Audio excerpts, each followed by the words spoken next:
I did spend a lot of my life, sort of the very impressionable years of my life and big moments. I think it was around 82 when I started working with Mr. Hope, and he started only every school break, every Christmas special, every birthday show, every tour, he would call me his good luck charm.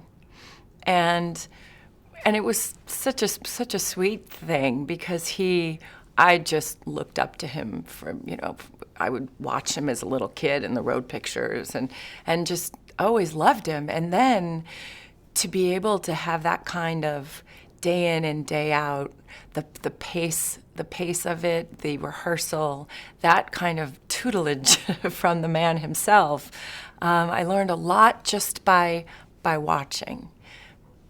But he became more of a like a grandfather figure in a way. But I would never say that to him because he didn't want to think of himself like that. He was a dandy. But I also learned how to. He would take jokes away from me if I got a really big laugh, and he would say, "You're too young for that. I'm giving it to Marie Osmond."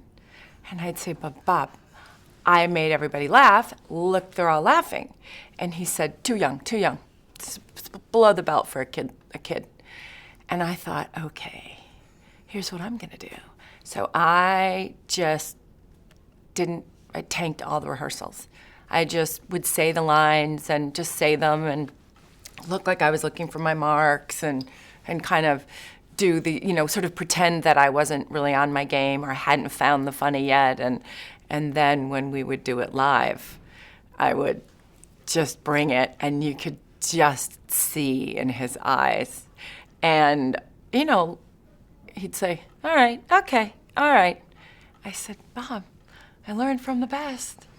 I said, "You can't get mad at me. Yeah, I'm your straight man. You got to know that, but you got to let me be what you taught me." And so I learned a lot about the power in just a look and how the timing, if you're a split second too late or a split second too early, you're just not on the funniest of the funny, and it helped that all of his shows were sort of packed with, stars and just, heroes of mine.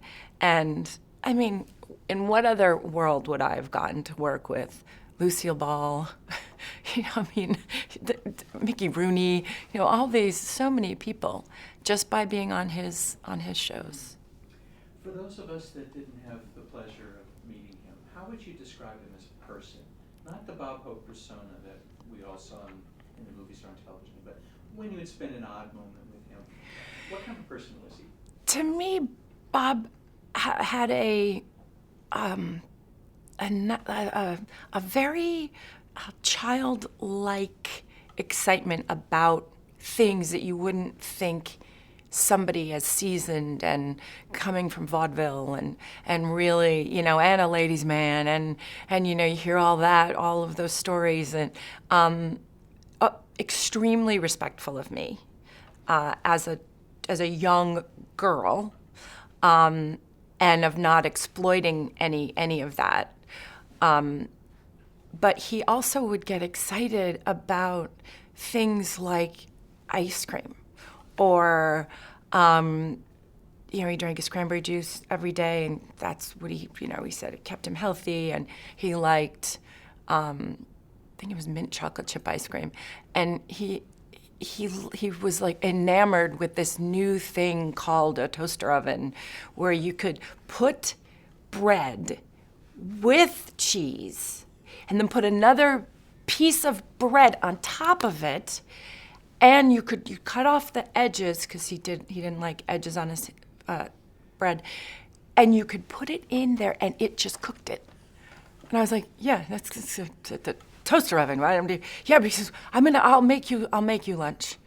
So he made me cheese sandwiches. Like, and you're sitting there in this massive, Havenhurst or wherever, this mansion that he's got, and Bob Hope is cooking you a cheese sandwich. Like, there's something very sweet.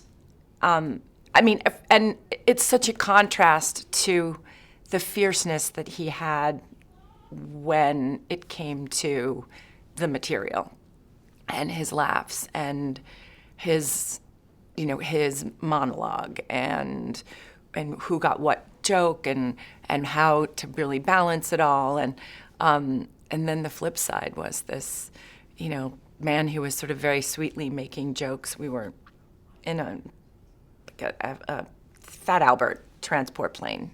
And the only place to sleep, because you had to all be strapped in, was above where all the duffel bags and the baggage was. And we from that vantage point, we could see the in-air fueling. And, little things like he pulled out his Exxon card and gave it to the pilot, as we were in-air fueling, and there's, a F-18 above us, or whatever, with the hose, and it comes down the moonlight, and it's just an extraordinary. He always had a little something in his pocket as a joke. So he could be funny without his writers. I think he sometimes was funnier without his writers. I think I was fascinated by the show. Whenever we would do a show, he couldn't memorize anything. And the cue cards, the words got bigger and bigger and bigger over the years, and for his eyesight, and he wouldn't, remember his lines, and he'd always be looking. He used to get mad at me for memorizing everything because he called me a show off, and secretly he liked it, but he also would kind of pick on me in those moments, and but. So he didn't have a capacity for the material, and the material changed all the time. But he could go on stage in front of thousands and thousands of people and talk nonstop for an hour and a half, completely memorize the entire thing. And I always thought that was just a really interesting part of his brain, because that's at his core, that's what he was. He was an entertainer. It didn't matter what time of day or night it was, when we landed or arrived at some place, not having anything to do with the location of the show, but we would fly into Cairo or we'd have a layover in some city. He'd say, "Come on, get up. We're gonna go do just a quick 15. We're just gonna do a quick 20, take 20. Let's just do it. So you do that part, and then we'll sneak right into, and then do the bit about the." And I'd be like, "Oh, okay. And so we'd be thrown in at 4 o'clock in the morning, but there would be a welcoming, people with welcoming banners and stuff. And you never knew. You didn't know if they were going to go to the show or they weren't going to go to the show, but he was entertaining everywhere, all the time. So there was no rest for it. And it wasn't even just the show must go on. The show keeps going on all the time, everywhere. Was he Bob Hope, the performer 24/7? Did you ever see the mask come down? I think he had two very different personas. Because he would as he got a little bit older too, he had a temper, and he would get grouchy about things, and he wanted things to be perfect. But he was humorous all the time, but not all the time, like not, look at me, I'm funny, and exhausting. He was able to, once you were on that stage, though, it was like a light switch came on. But there was a definite, I don't know if calmer is the right, contemplative part of him all the time. But he loved making me laugh, and he loved when we were together. And he also loved making funny faces. So whenever I'd say, "Come on, Bob, let's just take a picture here because we're in front of, something." And, he'd always go, or do something like this, or stick his tongue out, and and it was like there was the playfulness to him on the flip side of his sort of fierce professionalism, and he's tough on his writers. I mean, really, just everything just had to keep getting better, But again, he also didn't want anybody to really get out, laughed. Then he wanted to get the last laugh and the biggest laugh. I'm intrigued by what you said about when he got on stage, it was as if the light came on. Talk a little bit about that, maybe with regard to the troops. With regards to performing in live with him, not the television shows, but the live performance for the troops, it was as if he came off the ground a little bit. The minute he would become energized in complete a different type of an energy, and he wanted every single member of the troupe, like every single person, to feel that he was doing the show just for them. And he would go immediately in any city or any of the USO shows that we did, whether we were in America or in Beirut or anywhere. He would get all the local jargon of that particular camp, whatever. And he would get, he'd learn the nicknames for the mess halls, and he'd learn the nicknames for the bar that they sneak out to when they're not supposed to. And so he would sort of make each show slightly individual, and he loved doing this for them so that they got the feeling that he really got it. And he really had that they mattered to him. And it harkened back, obviously, to way, way, way back in the day. I mean, he was the one. And what would make Dolores so crazy with anger was he would go where he wasn't supposed to go, where it wasn't safe. So we were supposed to stay on the USS Kennedy, and we were staying on the USS Kennedy. He snuck out at dawn to go ashore and did a little impromptu sort of meet and greet. Well, all hell broke loose when he got back. She was so mad. He got such a scolding. And the one person that really could set him straight was Mama. she would, and if they spelled her name wrong on the cake, she would go out and buy herself a nice bauble of some kind, and she's like, he's so cheap. It'll teach him to not have him spell my name wrong, D-O-L-O instead of D-E-L-O, and it became this whole kind of thing. Then just funny to watch him get so upset that he had to buy her a piece of jewelry. For you, why? You were busy, you were doing other things. What for you was important about entertaining the troops, being on that tour? I was so wanting to be a part of it's being my age and not having lived through many of the wars and the being a part of any of the war effort.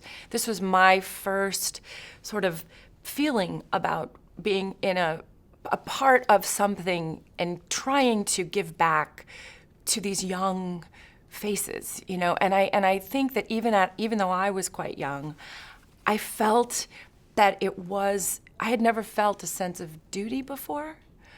I was a kid living in America, it was in the 70s and 80s, and so I think that it made me feel so proud to say thank you in a very physical way. So it mattered to me. What shocked me was, you talk about an appreciative audience. You could just go like that, and they would whoop and holler and just take their T-shirts and do. And I mean, from an ego standpoint, it's incredible. They're just, and if you just do this with your leg a little and you show a little leg, it's like, and it was this fascinating sort of the alchemy of all of that, and I had to be careful because Bob loved it, but he also didn't want to be, the pacing of the comedy is a certain thing, and you don't want to upstage him, and I'll never forget, they lost our costumes, and our costumes somehow got stuck in Cairo. And my mom said, always travel with your shoes. Never put your shoes in the suitcase. So the bags are gone. We had no costumes. And my mother says, I got it. She gets Ann Jillian, and she gets all of us. We're all there. And she says, go find a man who is similar in size to you and get a shirt of his, one of the servicemen. So all the women put on these shirts, these regulation shirts, and high heels. And I didn't tell Bob because I knew he would say I couldn't do it.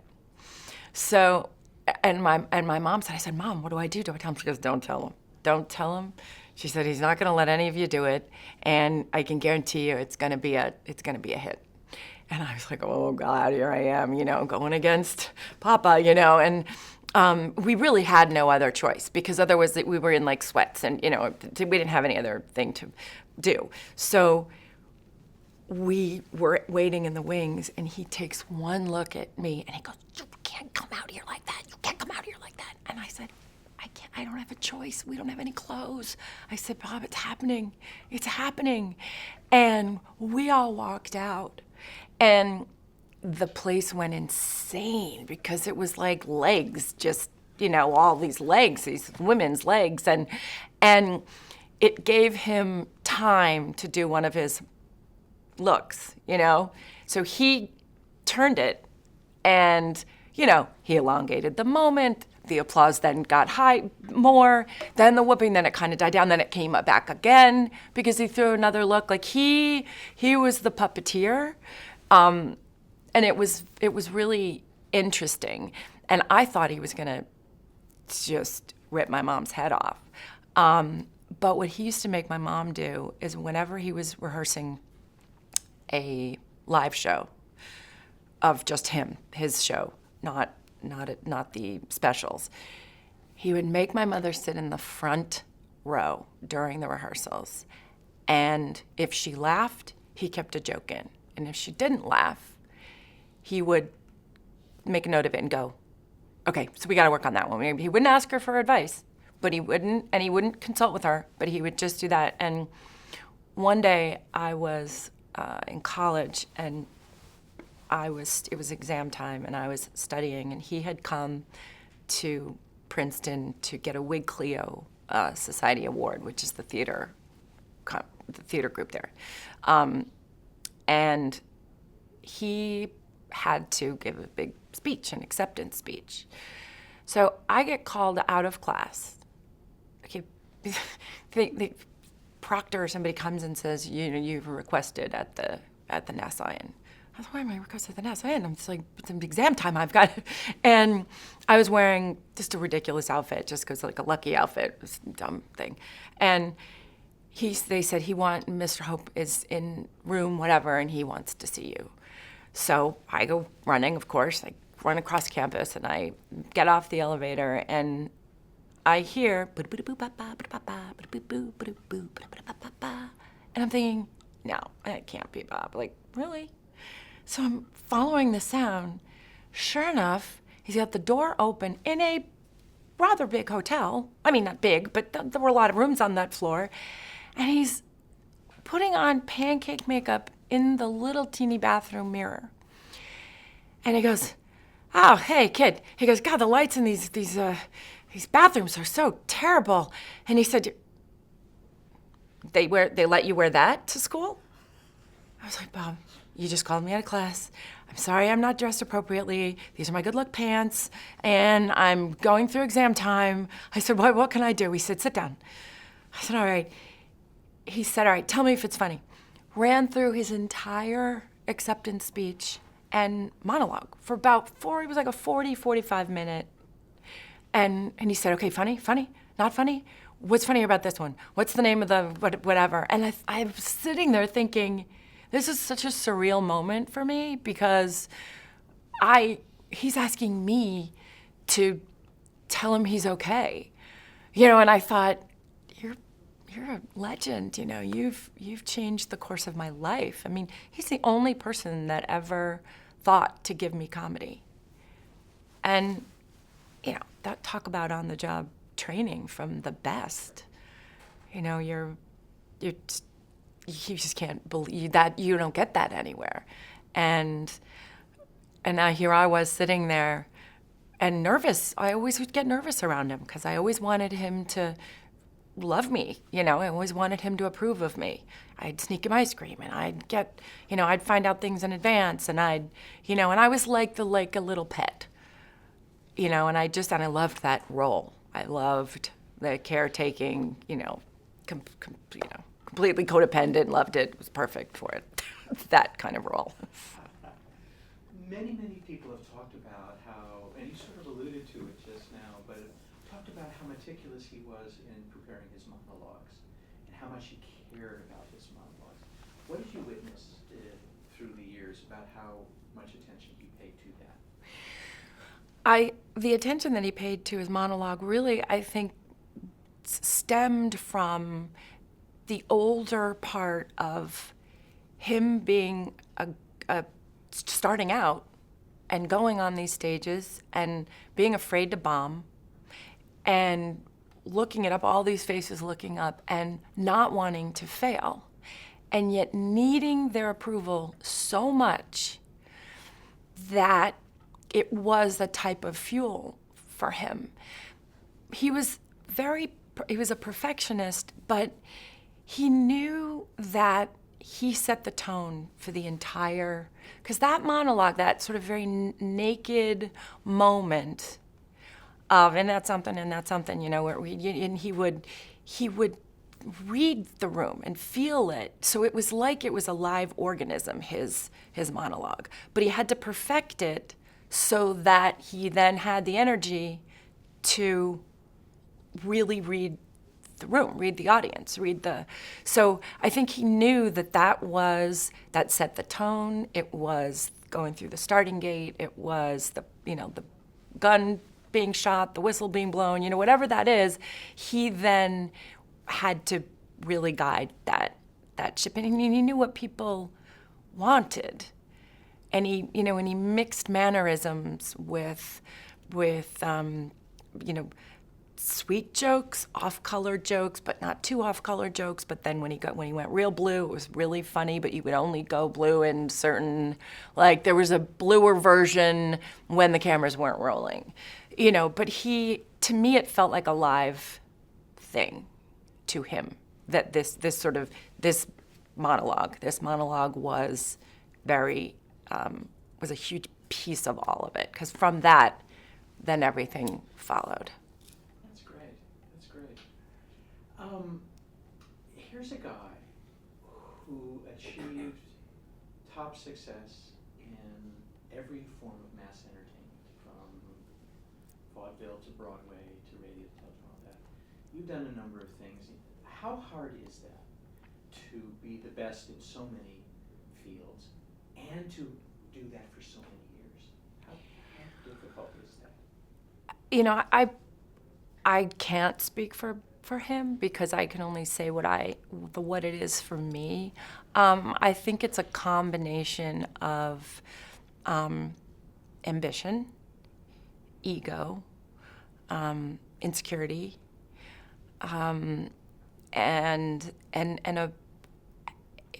it was his identity.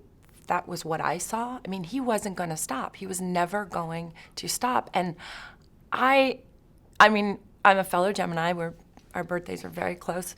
I understand that they're going to have to give me the hook. Like, they're going to have to yank me off whatever stage I'm being invited to be on, or film or screen or whatever, because it's so tied up with my identity of who I am there's something about, for me, comedians and comedy for me, that is, I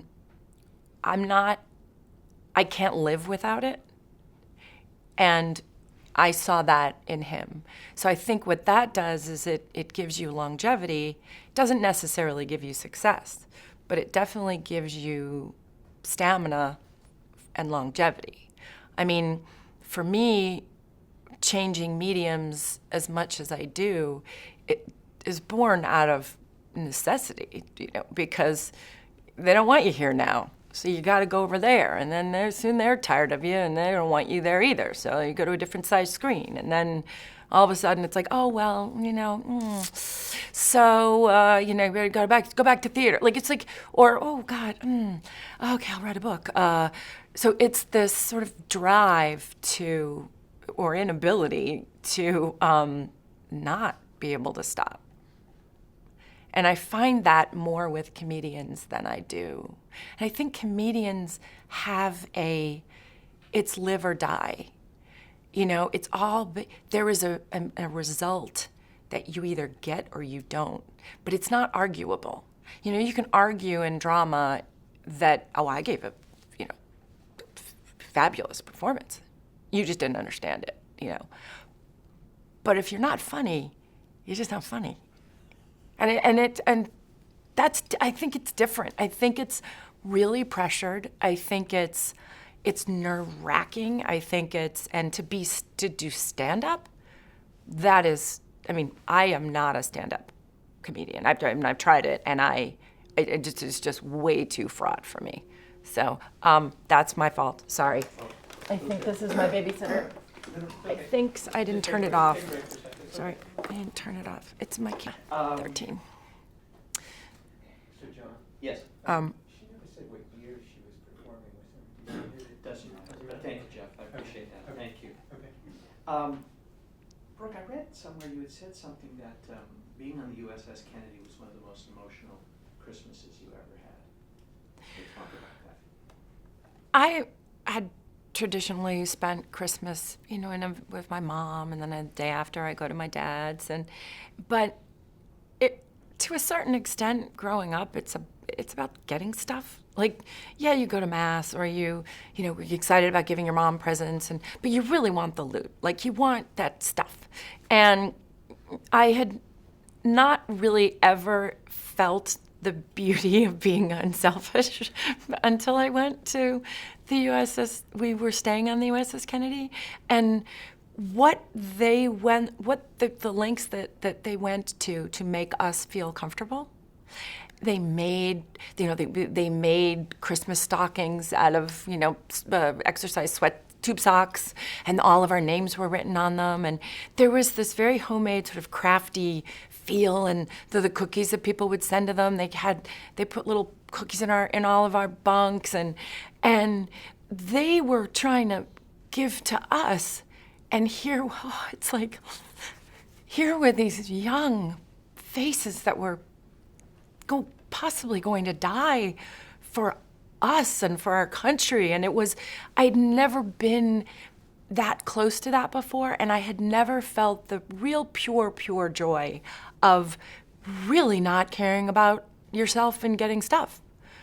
You know what I mean? Like, it was a shock to me that it could feel that good.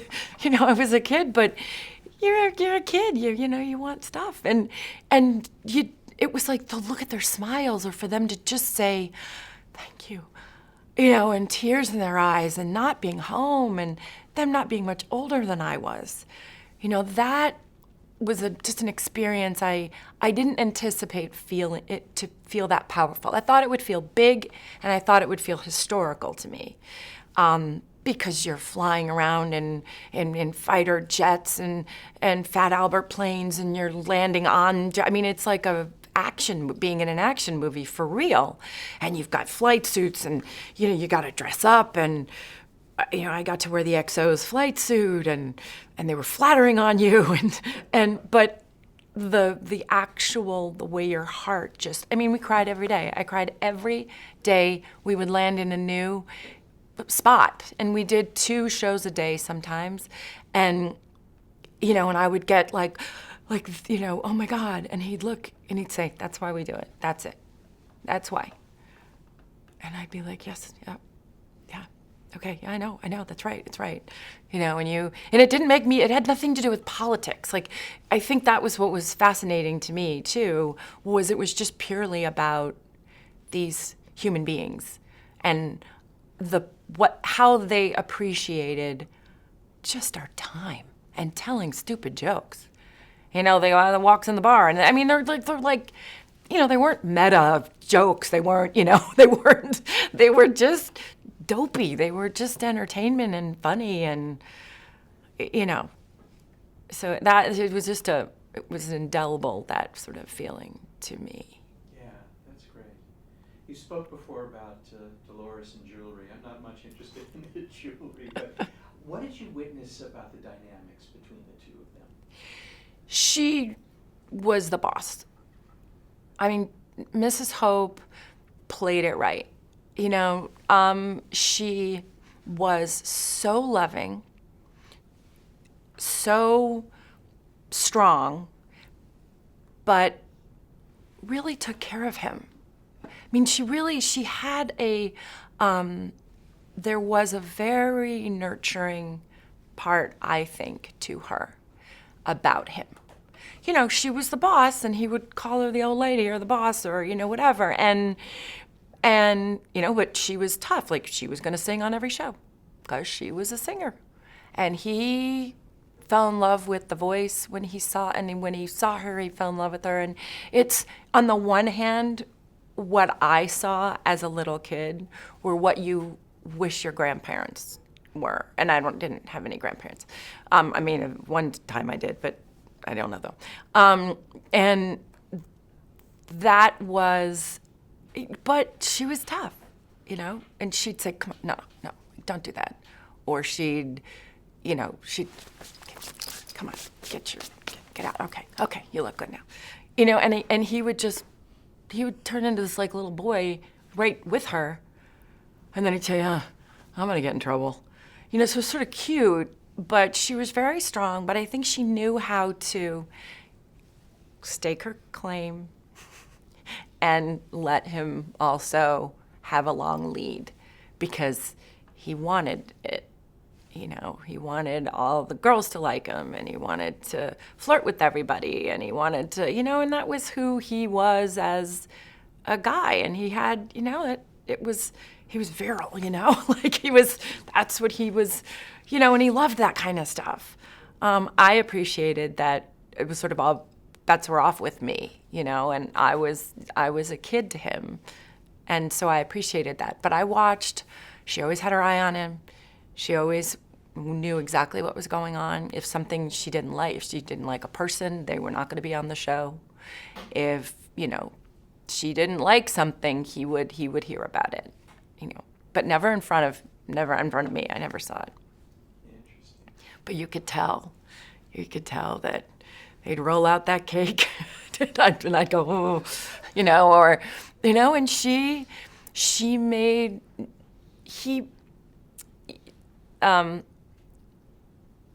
Mrs. Hope, I think, was also at her core an entertainer.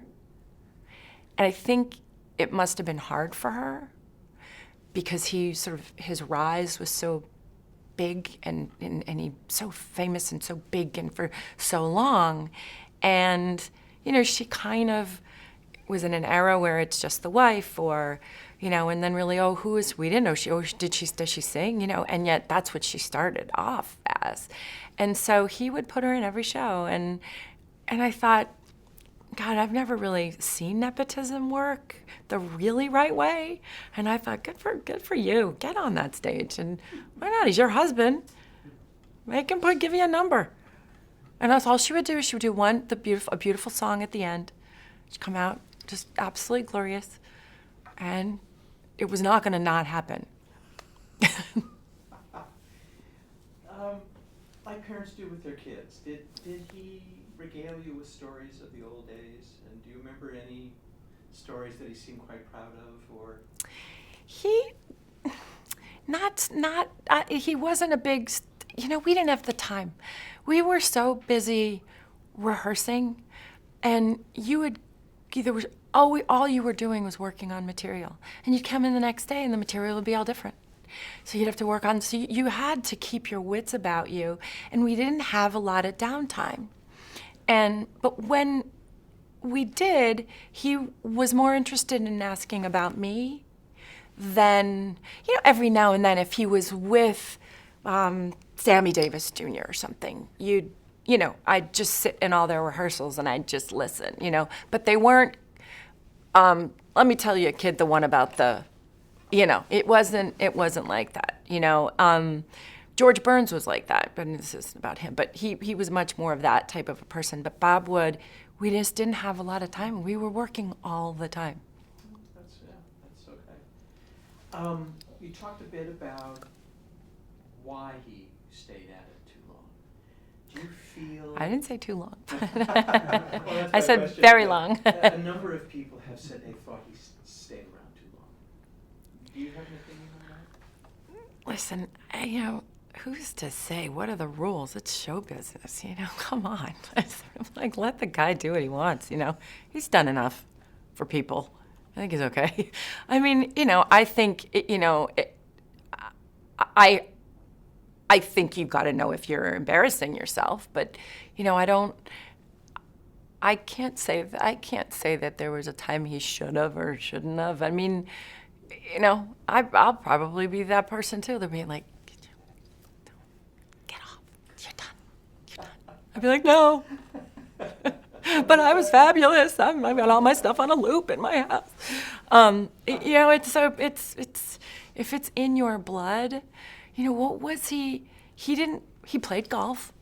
He got to do the things, but he was going to go kicking and screaming. And why the hell not? You're Bob Hope. Do what you want. Have you introduced Bob Hope to your daughter? And if so, then how? My daughters don't have anything to do with me, so I had to introduce them to some of the road pictures. But they're still at that age where they're like, Mom, it's black and white. And you're just like, okay.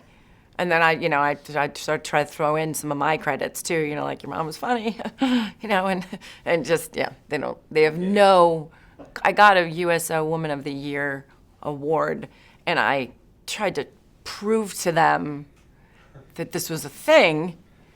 And she's like, so what? You were on like a boat and you did what?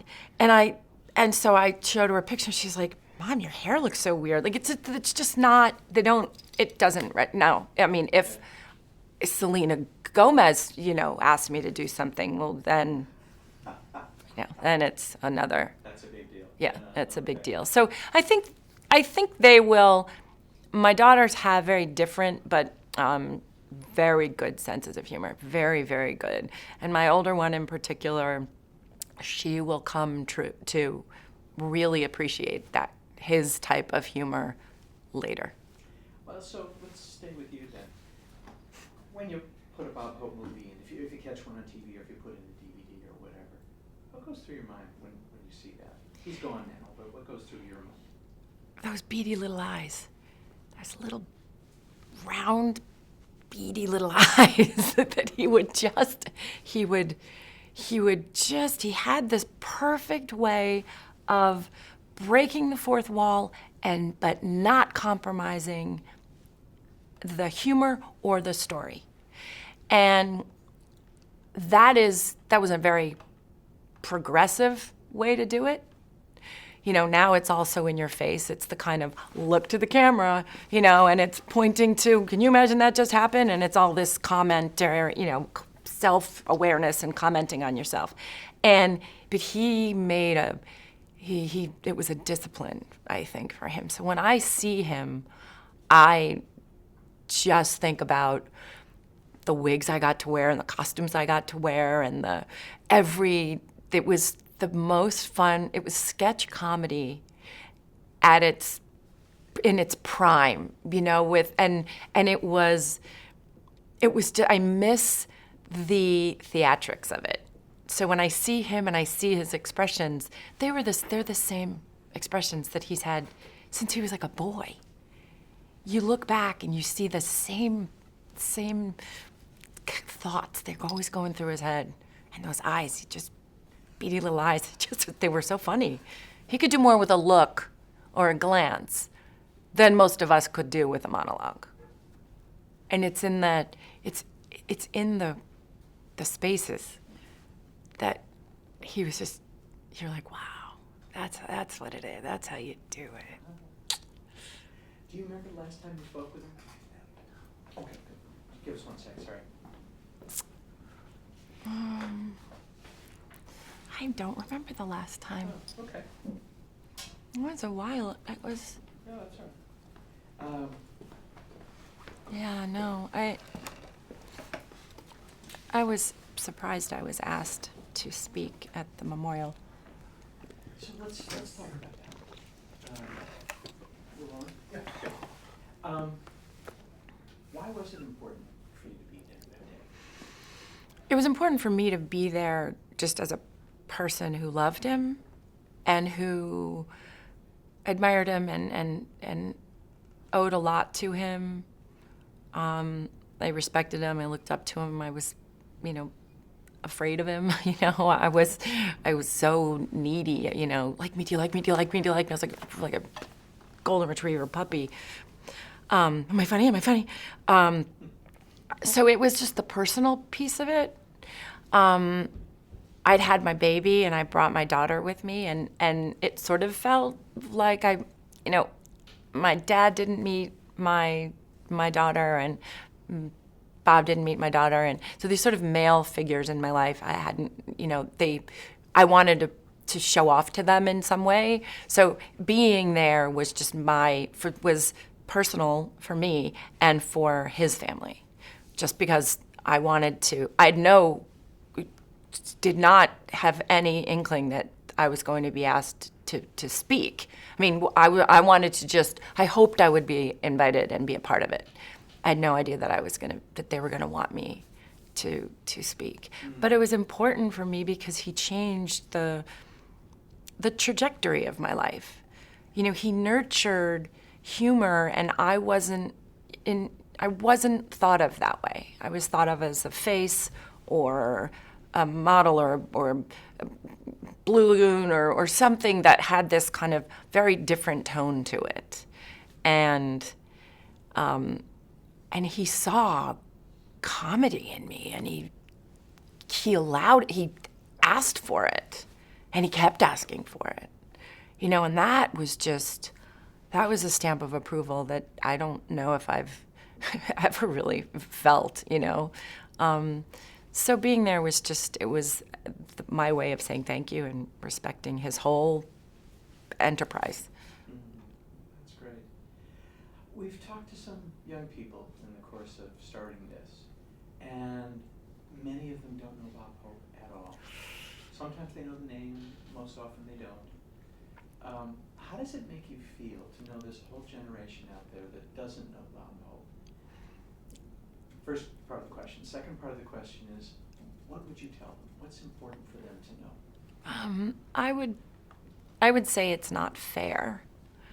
I would say that he, beyond just being a legend, I mean, he was unique. He was one of the first of his kind. And I feel that makes me feel sad because there was really only one of them. Are you going to tell me that people aren't going to remember who Lucille Ball is one day?